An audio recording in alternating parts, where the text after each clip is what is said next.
وبعد فبشرح صدري ويسر لي أمري واحلل عقدة من لساني يفقهوا قولي اللهم انفعنا بما علمتنا وعلمنا بما ينفعنا وزدنا علما. إخواني وأخواتي في الدين أعزني وأعزكم الله. Bapak dan Ibu yang dimuliakan Allah Subhanahu wa taala, melanjutkan sedikit pembahasan tentang sifat salat Nabi. Kita masuk kepada tentang salat zuhur berkaitan dengan bacaan dari surah yang dibaca oleh Nabi sallallahu alaihi wasallam setelah membaca surah Al-Fatihah. Sebagaimana yang saya jelaskan tadi, kebiasaannya Rasul untuk hitungan salat zuhur itu antara 15 ayat sampai 30 ayat. Biasanya Rasulullah SAW membaca di sini adalah surah Alif Lam Mim Tanzil, surah As-Sajdah. Karena dibaca oleh Nabi SAW, artinya membaca ayat-ayat sajadah yang berjumlah 15 ayat dalam Al-Quran itu tidak mesti harus sholat jahriyah, tidak mesti harus sholat jahr. Bisa saja kita ketika sholat zuhur, entah menjadi imam atau tidak, ya, kita membaca surah As-Sajdah. Ada kemungkinan imam membaca surah As-Sajdah ketika imam sujud sajadah atau tilawah di sholat zuhur, asar, sholat yang sir tadi itu, sholat yang tidak nampak bacaan imam, maka itu dibolehkan. Karena Rasulullah pernah membaca ayat sajadah, khususnya surah As-Sajdah, itu di sholat zuhur. Kemudian juga Rasulullah membaca surah At-Tariq, kemudian juga membaca surah Al-Buruj, dan juga pernah membaca surah Al-Lail. Hitungannya antara 15 ayat sampai 30 ayat. Surah Insyiqaq juga begitu. Kemudian apakah kita boleh untuk membaca surah setelah Al-Fatihah di rakaat yang kedua dan ketiga? Boleh tidak? Ya, maklumnya kan Rasulullah SAW untuk rakaat yang ketiga dan keempat cuma surah Al-Fatihah saja. Pertanyaannya, boleh tidak membaca surah selain Al-Fatihah setelah kita membaca surah Al-Fatihah di rakaat yang ketiga dan keempat? Boleh dan demikian. Memang kalau kita melihat Rasulullah SAW itu seringnya untuk membaca surah setelah Al-Fatihah itu rakaat yang pertama dan rakaat yang kedua. Rakaat yang ketiga dan keempat cuma surah Al-Fatihah saja. Cuma kadang-kadang Nabi SAW itu membaca ayat, membaca surah di rakaat yang kedua, di rakaat yang ketiga dan keempat, sebagaimana yang disebutkan di dalam hadis yang sahih, hadis yang dikeluarkan oleh Al-Imam Ahmad dan juga Al-Imam Muslim. Kemudian untuk sholat asar, sebagaimana yang saya sebutkan tadi, sholat asar itu biasa Rasulullah hitungan ayat, berapa ayat membaca setelah surah Al-Fatihah? 7 sampai 15 ayat. Di antara yang biasa dibaca oleh Nabi SAW, ya, ayat-ayat yang pendek, surah-surah yang pendek untuk sholat asar tersebut. Wa kana yaqra'u fi kulli minhuma qadru 15 ayat. Rasulullah membaca di antara dua rakaat yang pertama dari sholat asar itu hitungan ayatnya 15 ayat. Atau qadru nisfi ma yaqra' fi kulli min raka'ataini aw layaini fi dhuhur, atau setengah dari ayat yang dibaca biasa di sholat zuhur. Nah, artinya kan sholat zuhur itu kan 15 sampai 30 ayat. Setengahnya berarti 7 ayat sampai 15 ayat, seperti itu. Untuk sholat maghrib hitungan ayatnya sama juga, 7 sampai 15 ayat. Pernah Rasulullah SAW itu membaca surah Wat-Tin Waz-Zaitun. Ya, pernah ketika safar Rasulullah membaca Wat-Tin Waz-Zaitun. Pernah juga Nabi SAW yang membaca memang agak panjang, lebih daripada 15 ayat seperti surah Al-Tur. Tapi itu sifatnya taratan, kadang-kadang ba'dul ahyan. Kadang-kadang surah Al-Mursalah jumlah ayatnya kan 50 itu, 50 ayat. Tapi sifatnya apa? Kadang-kadang. Bahkan pernah membaca potongan ayat dari surah Al-Anfal. Jadi potongan ayat, beberapa ayat kita ambil 5 ayat, 7 ayat atau lebih daripada itu boleh. Kemudian salat sunnah maghrib, apa tadi? Ba'diyah maghrib biasa Rasulullah membaca apa? Surah Al-Kafirun, rakaat yang pertama setelah membaca surah Al-Fatihah. Kemudian rakaat yang kedua membaca surah Al-Ikhlas setelah membaca surah Al-Fatihah. Hadisnya sahih diriwayatkan oleh Imam Ahmad, Nasai dan juga Imam Tabrani. Salat Isya tadi berapa ayat hitungannya? 15 sampai 30 ayat. Hampir mirip dengan Zuhur. Surah Asy-Syams, surah Insiqaq yang dibaca oleh Nabi SAW. Kemudian pernah ketika safar beliau membaca surah Wat-Tin wa Zaitun, ya, artinya surah-surah pendek. Pernah juga membaca surah Sabbih isma rabbikal a'la al-a'la, jumlah ayatnya 19 ayat. Kemudian surah As-Sajdah juga berkaitan dengan surah Al-Alaq. Surah Al-Alaq yang jumlahnya 19 berarti apa? Berkaitan dengan ayat-ayat sajadah tadi jumlahnya berapa? Ada 15 ayat. Nanti kita akan jelaskan. Di antaranya yang termaktub di ayat yang terakhir, ayat yang ke-19 dari surah Al-Alaq. Berarti boleh juga kita lakukan di sholat Isya. Tidak mutlak harus sholat subuh. Cuma kebiasaannya Rasul untuk melakukan sujud sajadah di sholat apa? Sholat subuh hari apa? Hari Jumat. Nah, itu di antara bacaan-bacaan Nabi Sallallahu Alaihi Wasallam. Ya, nanti insya Allah kita akan jelaskan juga tentang sholat malamnya Nabi SAW, kemudian sholat witirnya Nabi SAW, sholat Jumat, sholat Idul Fitri dan Idul Adha, termasuk sholat jenazah. Insya Allah pada pertemuan yang akan datang. Wassalamualaikum warahmatullahi wabarakatuh. Silakan Bapak, ada pertanyaan, Ibu? Seputar apa yang kita bahas, silakan Ibu. Ya, silakan.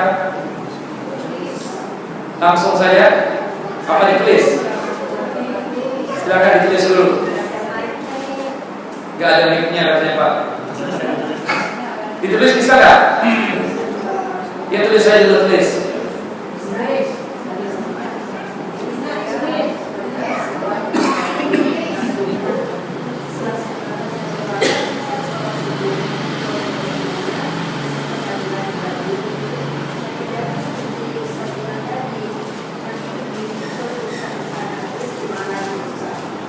Ya, Bapak dengar kan?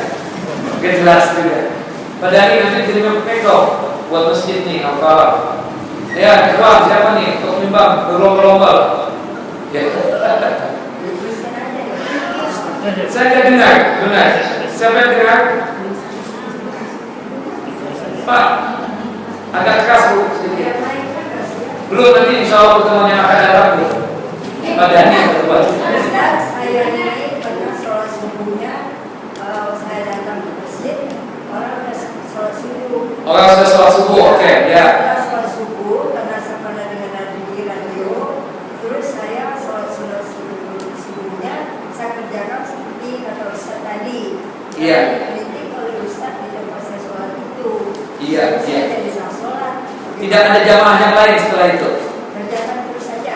Ya, kalau misalnya ibu datang ke masjid, ternyata sholat subuh sudah berakhir nih, sudah habis, Subuhnya belum berakhir. belum?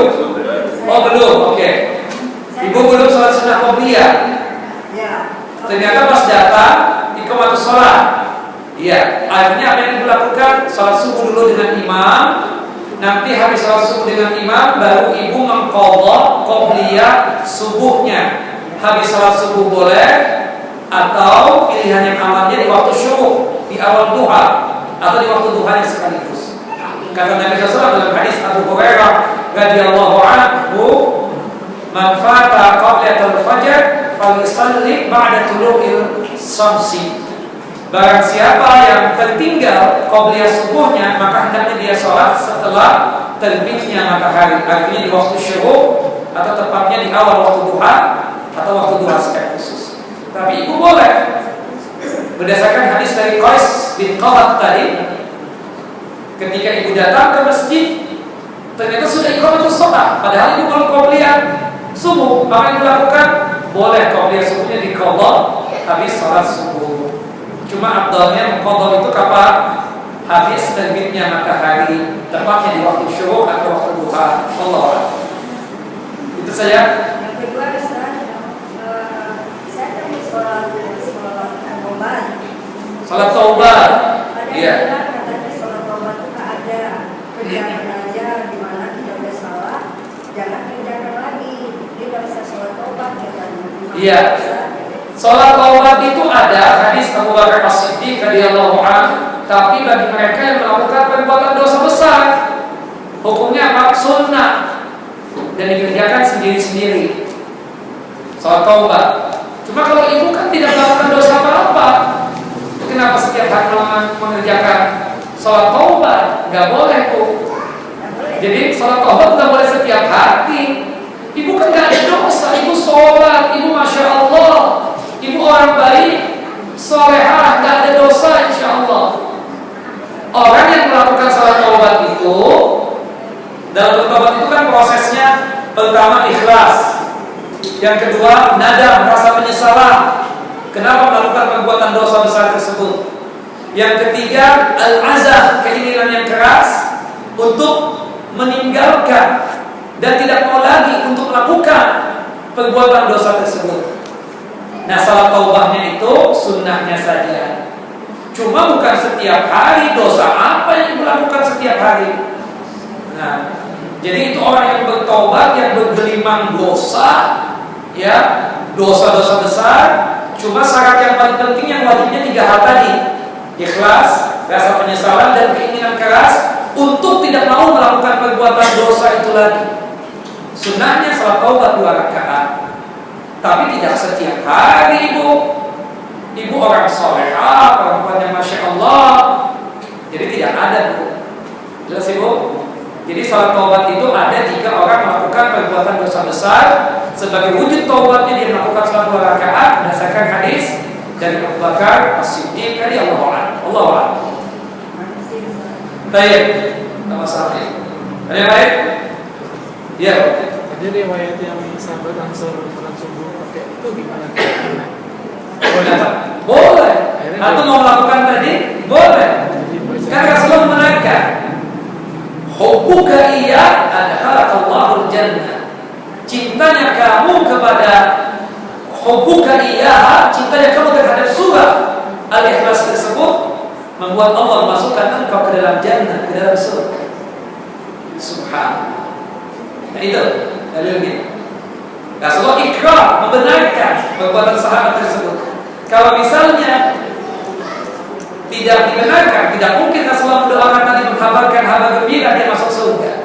Seperti itu. Allah. Ya, Bapak. Di luar sholat wajib baca Al-Fatihah, kenapa tidak boleh mengamalkan? Karena syariatnya seperti itu. Syariatnya seperti itu. Kata Rasulullah, fis sholat, di dalam sholat. Ada membaca Al-Quran kan, makanya di dalam Al-Quran itu ada nggak tulisan amin? Ada nggak, Pak?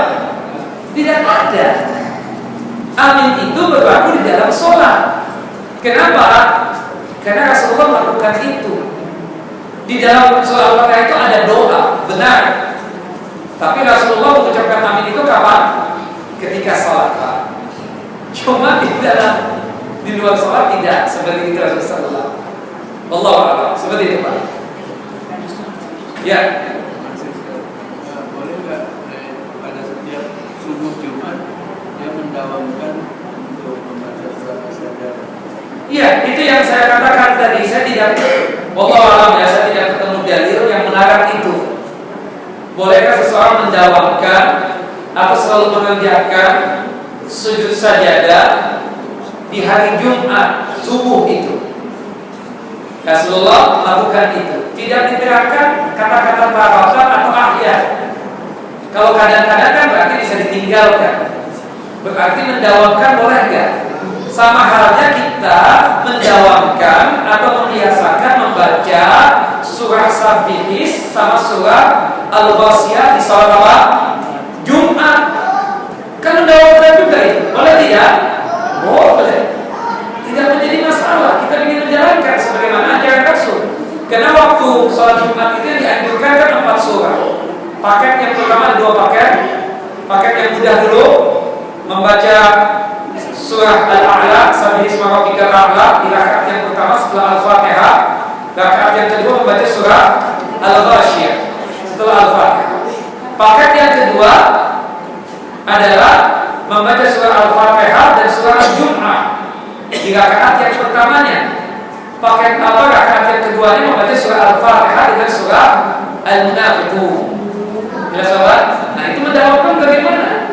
Kalau misalnya ada dalil tidak boleh mendawamkan, nah itu yang perlu kita datangkan. Wallahu a'lam, saya sampai detik ini tidak mendapatkan itu, Pak. Tapi di dalam sholatnya itu sholat sajadah itu dibagi 2. Jadi rakaat pertama mungkin kurang sampai ayat ke 15 ayat itu bukan membagi 2 karena ada sujud sajadah itulah. Makanya seakan-akan seperti membagi 2, tidak. Karena kan satu sujud saja. Sana nggak baca. Hah? Sana nggak baca. Kalau kedua bagian kedua. Oh, bolehkah seperti itu? As-sajadahnya doang yang dibaca? Ya boleh, pada apa-apa. Cuma ikatkan dulu sajadahnya. 15 ayat misalnya, dia sujud. Setelah itu dia nggak ingin melanjutkan surahnya, boleh nggak? Boleh, nggak ada masalah seperti itu, Pak. 2 ayat, 3 ayat saja. Ya, kemudian setelah itu baru rakaat yang kedua yang sisanya. Sah nggak salatnya? Sah. Cuma yang sunnahnya kan full lah. 30 ayat paling cuma berapa menit? Sebelum apa? Anggaplah 5 menit atau 7 menit, anggaplah 10 menit. Rakaat yang kedua surah Al-Insan 31 ayat. Anggaplah 5 atau 7 menit atau mungkin 10 menit. Seperti itu. Wallahu a'lam. Ya. Iya. Kalau subuh saja, selainnya nggak boleh. Ya, itu aja. Iya, tidak boleh selainnya. Cuma qobliyah subuh saja yang ada qadha. Qobliyah zuhur tidak ada. Adapun Rasulullah pernah mengqadha qobliyah zuhur habis sholat asar. Itu kata Bunda Aisyah, kata Ummul Mukminin Aisyah, khususiyatun Nabi sallallahu alaihi wasallam. Khususan Nabi. Umatnya tidak boleh melakukan itu. Kenapa? Karena Allah ingin memberikan fadilah, keistimewaan yang lebih dibandingkan umatnya. Seperti itu. Itu kata Ummul Mukminin Aisyah. Jadi qadha untuk sholat sunnah qabliyah cuma qabliyah subuh saja. Allahu a'lam. Tanya dia Bapak. Kalau biasa melaksanakan qabliyah subuh rakaat qabliyah zuhur. Iya, 2 salam ya. Bukan waktu itu terlambat. Melaksanakan sholat zuhur. Apakah boleh dilaksanakan 4 rakaat qabliyah itu berapa di bagian? Itu yang namanya qadha kan? Ya. Gak boleh Pak. Kalau tertinggal ya sudahlah, cari fadilah yang baik. Dan Allah Maha tahu tentang kondisi kita. Itu sunnah. Sunnah muakkadah memang. Cuma kalau kita memang ada hajat, mungkin kita pas subhanallah ketika berada di masjid baru 2 rakaat sakit perut kita. Kita selesaikan hajat kita misalnya. Subhanallah selesai buang hajat, sudah iqamatus sholat, dan tinggal kita qabliyah zuhurnya yang 2 rakaat yang lain. Bagaimana? Apakah ada qadha? Tidak ada qadha, Pak. Khalas, insyaallah Allah niatan Bapak baik, insyaallah ada nilai pahalanya. Tapi tidak ada qadha untuk qabliyah zuhur. Yang ada qadha itu cuma qabliyah subuh saja. Wallahu a'lam. Ya. 1, enggak ada lagi yang lain. 2, baik, cukup. 3. Terakhir kan 1.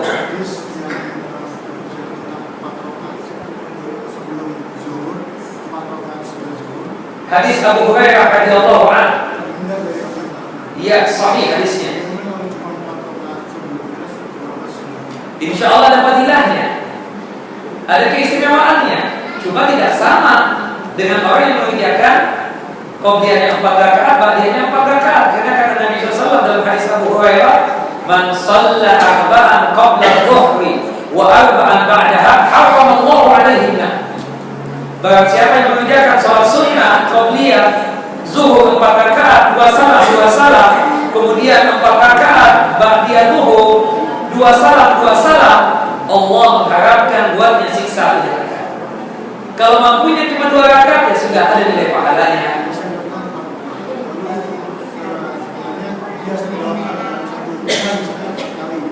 Kemudian beberapa waktu dia tidak bisa melaksanakan full. Yang ada masalah. Ada hadisnya misalkan kalau biasa dilakukan. Gak ada hadisnya, Pak. Gak ada hadisnya. Itu kalau sholat wajib, iya. Kita biasa berjamaah di masjid. Qadarullah datang ke masjid ternyata habis jamaah, gak ada jamaah kedua juga. Kita sholat sendirian nih, pahalanya sama. Berdasarkan hadis dari seorang sahabat Ansor yang diceritakan oleh Sa'id bin Musayyib, ya kan? Dia datang sendirian, ternyata sudah habis sholat isya. Dia sholat sendirian akhirnya. Karena kadalik, kata Rasulullah, dia pun mendapatkan pahala yang sama. Tapi kalau sholat sunnah, nggak ada Pak, dari mana itu dapatnya? Ya udahlah, Allah Maha tahu tentang kondisi antum seperti itu. Ya Bapak, monggo. Ini Ustaz, jadi bukan yang bacaan atau apa nih, tetap sholat. Digunakan kalau Jumat itu sebelumnya mandi dulu gitu Ustaz. Iya. Kalau sekarang kan banyak orang juga ya Jumat itu kerja. Iya. Jadi ini selalu ditinggalkan dan tidak pernah dilakukan. Mandi sunnah tersebut. Sebenarnya Bapak sebelum berangkat kerja mandi kan? Jam berapa Pak? Kita mulainya mandi itu habis terbit matahari. Kalau nggak bisa juga sebelumnya terhitung juga mandi hari Jumat. Iya, nggak mesti harus sebelum Jumatan.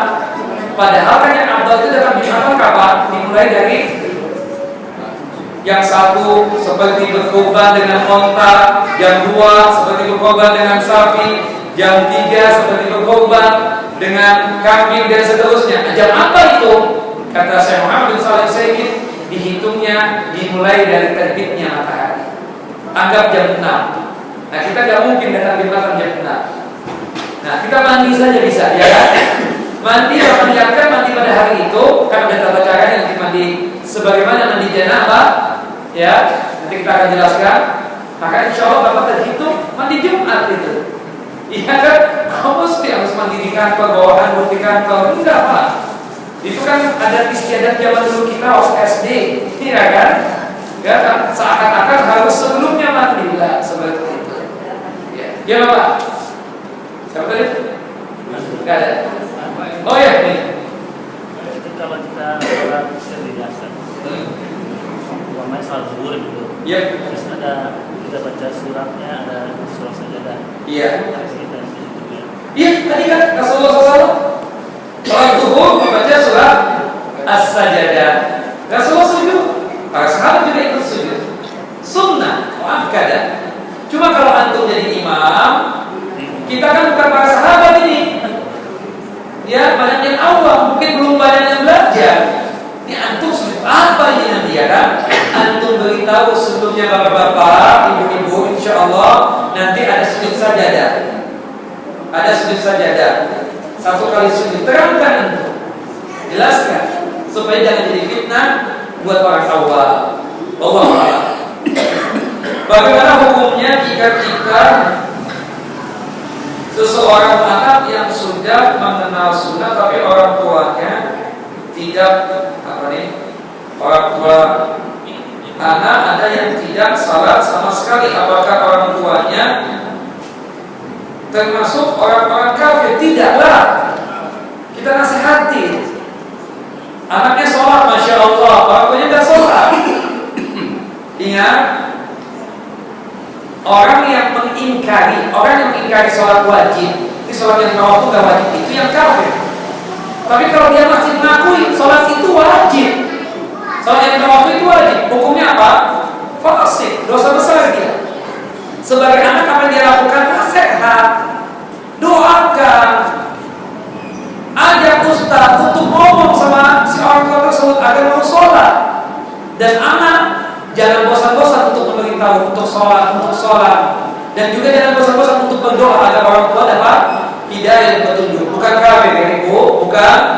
kafir. Waliyadzubillah. Yang jelas nasihat terus, jangan sampai tidak dinasihati orang tua seperti itu, dan doakan. Kita cukup. Wassallallahu ala Muhammad wa ala ali Muhammad kama shallaita ala Ibrahim wa ala ali Ibrahim innaka Hamidum Majid. Wa barik ala Muhammad wa ala ali Muhammad kama barakta ala Ibrahim wa ala ali Ibrahim innaka Hamidum Majid. Subhanakallahumma wa bihamdika asyhadu an la ilaha illa anta astaghfiruka wa atubu ilaik. Assalamualaikum warahmatullahi